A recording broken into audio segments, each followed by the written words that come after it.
Hello दोस्तों, नमस्कार। My YouTube channel Shiv Kumar sir में आपका स्वागत है। हमने आपको टॉपिक चला रहा था संधि का। तो पहले संधि की जो मुख्य रूप से परिभाषाएं होती हैं वो हमने आपको पिछले वीडियो में बता दी थी। अब पहली संधि है स्वर संधि, और स्वर संधि जो है, स्वर संधि को पढ़ेंगे। अब हम स्वर संधि के जितने भी पार्ट हैं, जितने भी भेद हैं, उन सबको एक एक करके पढ़ेंगे। अब स्वर संधि देखिए आप, कि जब किसी स्वर वर्ण के बाद कोई स्वर वर्ण आता है, यानी कि जब किसी स्वर वर्ण के बाद कोई स्वर वर्ण आए तो वहां स्वर संधि होती है मित्रों। जैसे स्वर प्लस से पहले स्वर आना चाहिए, प्लस के बाद भी स्वर आना चाहिए। जब दोनों ही साइड में स्वर वर्ण होंगे तो वहां स्वर संधि होगी मित्रों। यानी स्वर संधि कब होगी, हमने आपको पहले बताया था कि स्वर संधि, व्यंजन संधि, विसर्ग संधि, ये तीन पार्ट होते हैं संधि के। तो अब हम पहली संधि को पढ़ रहे हैं, स्वर संधि। पहली जो संधि है वो है स्वर संधि। अब स्वर की जो परिभाषा होगी वो यहां से बनेगी कि यानी जो प्लस है, प्लस से पहले भी स्वर वर्ण होना चाहिए और प्लस के बाद में भी स्वर वर्ण होना चाहिए। कि प्लस से पहले भी स्वर वर्ण और प्लस के बाद में भी स्वर वर्ण जब होगी तो तब वहां स्वर संधि होगी मित्रों। जैसे विद्या प्लस आयल है, तो यहां देखिए पहला शब्द है विद्या, दूसरा है आयल है। तो हम संधि जो करते हैं वो दो वर्णों के बीच में संधि होती है।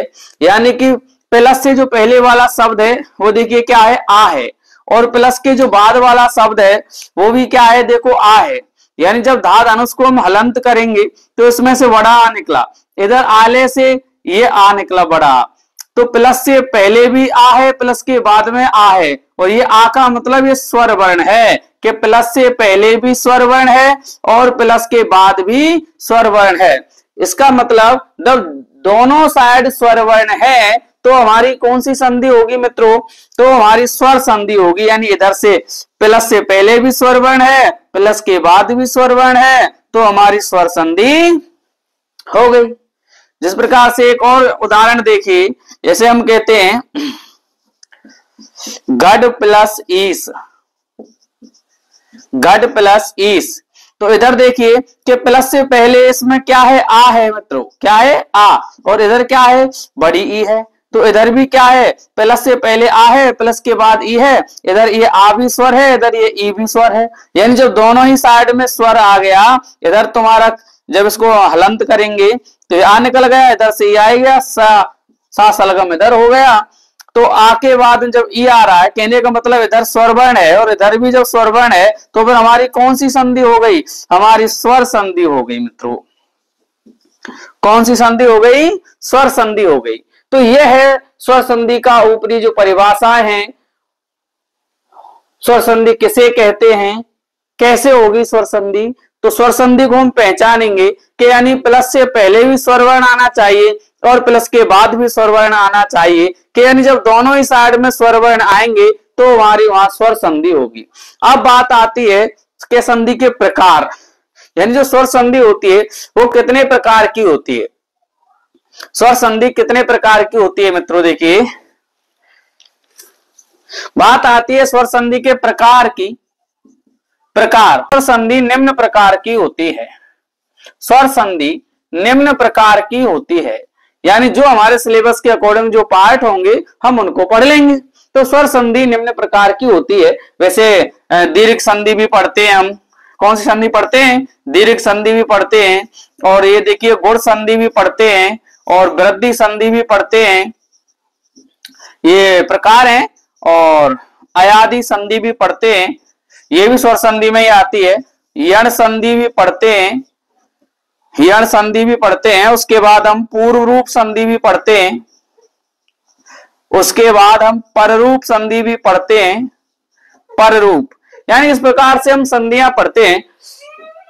दीर्घ संधि, गुण संधि, वृद्धि संधि, अयादि संधि, यण संधि, पूर्व रूप संधि, पररूप संधि, अधिकतर इन्हीं संधियों को पढ़ते हैं स्वर संधि में। तो ये स्वर संधि के प्रकार हो गए मित्रों, ये स्वर संधि के प्रकार हो गए हैं। दीर्घ संधि, गुण संधि, वृद्धि संधि, अयादि संधि, यण संधि, पूर्व रूप संधि, पर रूप संधि।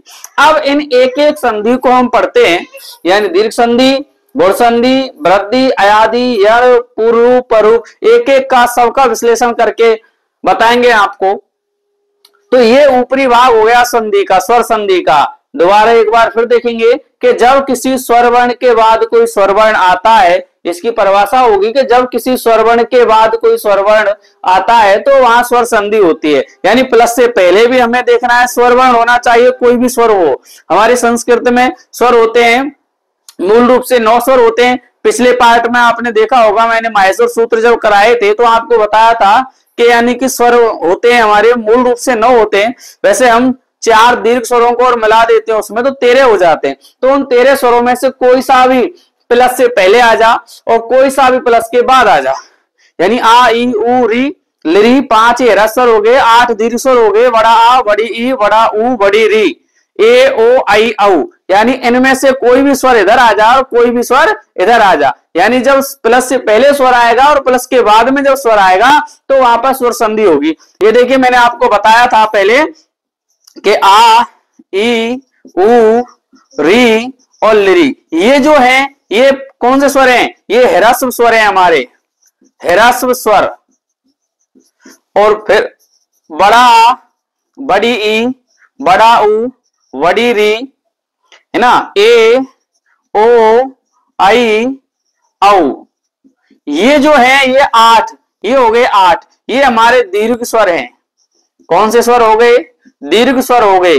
तो इस प्रकार से ये 8 ये हो गए, 5 ये हो गए, 8 और 5 13 स्वर हो गए। तो इन स्वरों में से कोई सा स्वर इधर आ जा और कोई सा स्वर इधर आ जा तो फिर वहां हमारी वहां स्वर संधि होगी मित्रों। कौन सी संधि होगी? स्वर संधि होगी। तो आशा करते हैं यहां तक आपको समझ में आया होगा। अब दीर्घ संधि आपको स्टार्ट कराते हैं। दीर्घ संधि के बारे में वर्णन करके आपको बताते हैं। आपको पसंद आया हो, आपको वीडियो अच्छी लगी हो तो प्लीज चैनल को सब्सक्राइब करें और पास में जो घंटी है उस घंटी के बटन को दबाएं जिससे आपको वीडियो का नोटिफिकेशन मिल सके। नमस्कार मित्रों।